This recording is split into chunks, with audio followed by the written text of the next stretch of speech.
Well, let me just really say thank you to everyone that's here today, and for everyone who just is believing in this technology, because I think we are a part of a revolution that's changing some of the basic premises we have to how we educate, how we learn, how we connect, and it's going to it's up to people like yourselves to actually make it happen. Someone has to have the initiative to stand up and start that change, and then it's hopefully other people will follow. And I'm looking to each and every one of you to see what works for you and to run with it. And anyway, I'd like to introduce Patrick Higgins, who's going to talk about the burn book, which I thought was interesting. I think what is it? Yeah, come on out, Patrick. Yeah. Give it up, please. Thank you. Okay, good afternoon. It's almost afternoon. First of all, I told the guys in the back I would dance to the music at the end, so in 10 minutes if I break into a waltz, you'll know why. And second, I'm totally stealing this 10-minute counter here for my department meetings next year, because what a big hit that would be, right? Department meetings in 15 minutes or less, it would be great. Well, yeah, right. I'll get a plus for that, I'm sure. I'm going to talk today, I'm going to be the resident Luddite, and I'm going to talk about books at a technology conference. So that'll be me today. Yes, woohoo! No, I just wanted to quickly recap. I was a reader as a kid, but I wasn't the type of reader that you probably would like. I read it if I liked it, and I think a lot of us out there can relate to that, and I think we probably have students that are like that. So I remember growing up, I read a lot of the Madeline L'Engle books, Wrinkle in Time. I find myself immersed in those for days and days. I even wrote her a letter, and she wrote back. It was really cute. But I think that's, we often portray ourselves when we look at our students in our classrooms and we look at the students in our districts, we look at them and we see ourselves. We try to identify, like, oh, okay, that would be me. Like, that's the kind of kid I was. And we kind of romanticize that fact. But I really started thinking a lot about reading this year. There were lots of different things I read that were my remote here. That were interesting in terms of they were changing the dynamic of what I thought about reading in itself. And one of the first things that One of the first things that I noticed was that we had kids that were illiterate. And by illiterate, essentially what we mean is they can read and they should read, but they don't. They don't choose to pick up a book. They don't choose to do anything. And we did a lot of work this year in the district I work in Verona, New Jersey, with asking kids their opinions about reading. We asked kindergartners, we asked third graders, we asked fifth graders, we asked eighth graders, and kids all through high school. We asked them, well, what do you think about reading? What's your opinion of this? Or how many of the assigned books have you read? We asked all these type questions of them, and a lot of what came back was, yeah, I mean, I read when I have to, when my teacher tells me, but that's about it. Or I don't even do that. I spark note it. Which is fairly common and enterprising, if you ask me. If you can get away with that and you absolutely abhor the Bronte sisters, I would spark note that too. I applaud them for that in a lot of ways, because they don't have a vested interest in that. They have a vested interest in the A or the B+, but not necessarily what we're asking them to read. So the other part about that really started scaring me about this was the fact that if these kids aren't reading, there are really big effects to that, and they have societal effects as well. So one of the things I had my faculty do this year was I had them read Read Aside by Kelly Gallagher, which if you haven't read, you should pick up. It's short, about 150 pages, and it's very good. In the book, Gallagher refers to Reading at Risk, which is a 2007 report by the National Endowment for the Arts. And in it, they talk about the societal effects of that. And one of the things that kids not reading, and one of the things that they really pulled out was the fact that you're going to have a whole generation of kids that don't have that knowledge capital that they need to bring forward. One of the most important things I figured out about my own learning a long time ago is that I needed to be able to relate what you were trying to teach me to something that I already knew, to make some sort of a connection to it. And without that background knowledge, that knowledge capital that kids bring to a page, that page could be meaningless. Yes, they may know 90% of the words on that page. They could define them for you. But if they don't have that input to bring to that page, that's a big problem. They can decipher, they can decode, but they can't comprehend. So if kids are not reading at the younger ages and through middle school, they're losing that knowledge capital. Another element that we looked at was the shared sense of cultural literacy, because we want our students to be placed in situations when they leave us, or even during the time that they're with us, where they can see connections between things, where they can say, okay, that's that news event that happened in 2005 that I remember reading about that. We had some kids that couldn't really relate news and current events to what they were doing in the classroom when their teachers would bring it up. I'm sure that's a common experience, but we wanted to make sure we saw that as a big problem. And kids, when they don't read, they miss that. So we're also looking at another thing, too. When kids don't read, they come to us with, this is stolen from Gallagher, word poverty. If they're not reading, they're not being exposed to words. And that's one of the things, if you've done any research in early childhood literacy, the more text and the more words you expose kids to, the better off they'll be as they go forward. If we have kids that are not making that leap towards reading a page or reading a screen, they're not being exposed to the amount of words that they need to be.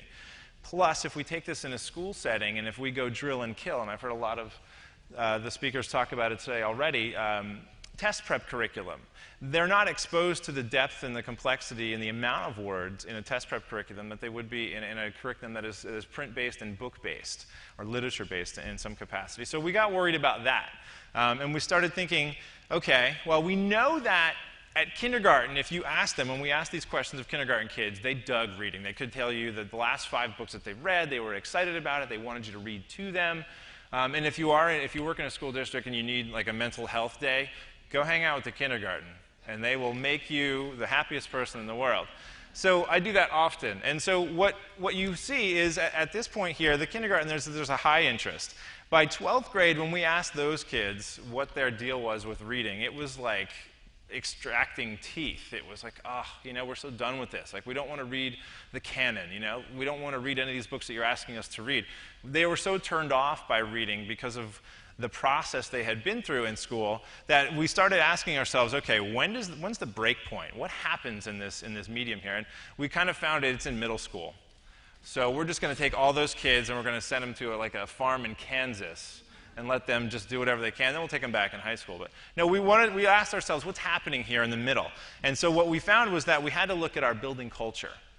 And that was really important. And Chris Lehman's here, he's organizing the conference, and one of the most important things I ever learned from Chris, and I've used it quite a bit, and I think it's been used against me as well, is if you believe something and you say it's part of your philosophy, it's who you are as a school district, you should be able to point to several different places within your practice as a school or as an administrator, as a teacher, that show that prove, yes, I believe this, and here's where I can show you that I believe it.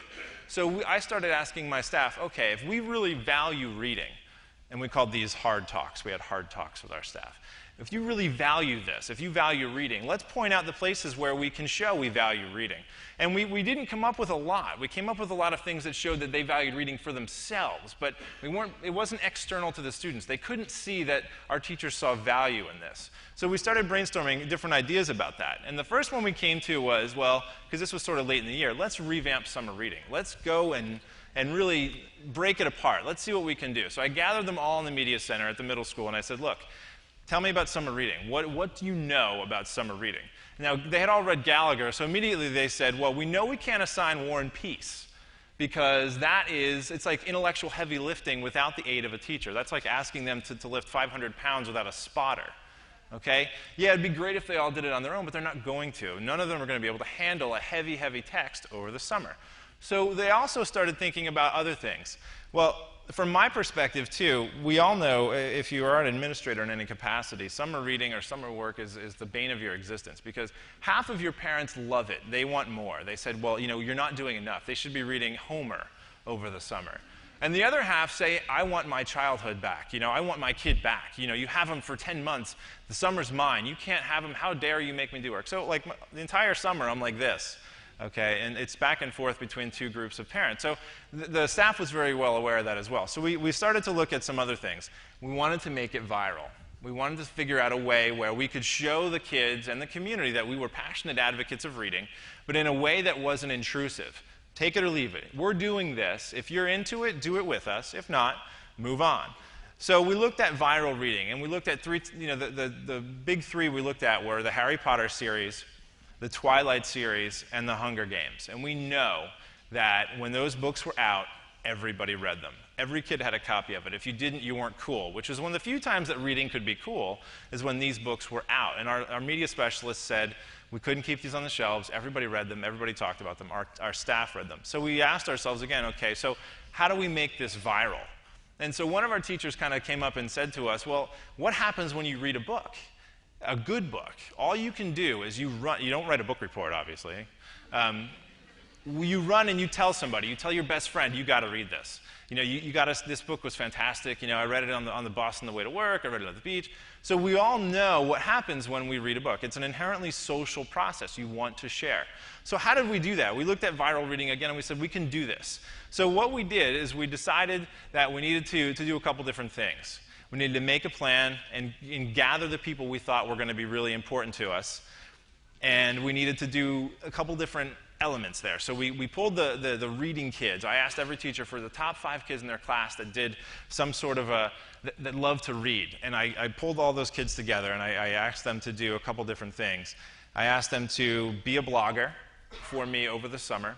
And I asked a handful of teachers. I said, if you want to help me create and change the culture of reading in this building, in this district, join me and come on with me. So I asked them to make a big change. And the change we did is we said, we're going to create a summer reading list. It's all recommended. You don't have to read any of the books we suggest.